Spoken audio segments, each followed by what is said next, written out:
5 steps to dealing with an upheaval in your life. Crisis comes in many forms. To some, the crisis might be small, such as a fender bender in a parking lot causing minor damage to their car. But others face even more significant challenges, such as illnesses or loss of a job.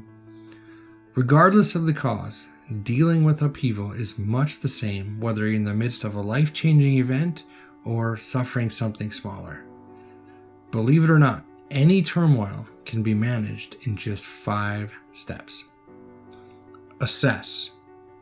There's no way you can move past the catastrophe unless you have a clear idea of what's going on. Take note of the details of the problem, and then list what might be best termed as a damage report to get a scope of the situation. The key here is to do this assessment calmly and clearly, which is why the next step is so important. Calm yourself. Most people, when in a crisis, will react rather than respond. Remember, a lot of emotion can get packed into reactions such as fear, panic, worry, frustration, or anger. Reacting means giving into those emotions, but a response is a reasoned out response and only happens when you have those emotions under control. Once you've reached that point, you're ready to figure out your initial reaction. Go long. You start by taking the long view.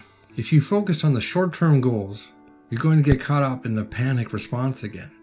On the other hand, reminding yourself of the ultimate goal means you're stepping back and seeing how this setback fits into the grand scheme of things. Remind yourself you're still on track for the ultimate goal. The disaster is only a setback, not a stopping place. Communicate. Here's where you need to remember you shouldn't be doing the next steps alone. Build your team around you. Find mentors and friends who can advise you and a tribe who's going to have your back. Create your network and let them know what's going on. And act. Now, together you need to find a solution and put it into an action plan. Make use of your team from the previous step and keep your focus on the goal and figure out the best way to move forward. Remember, every crisis has a way out. Some factors might be beyond your control, but you can still manage the things within your grasp. If you keep your head, you'll be just fine. The key is to be patient and to focus on the next big thing.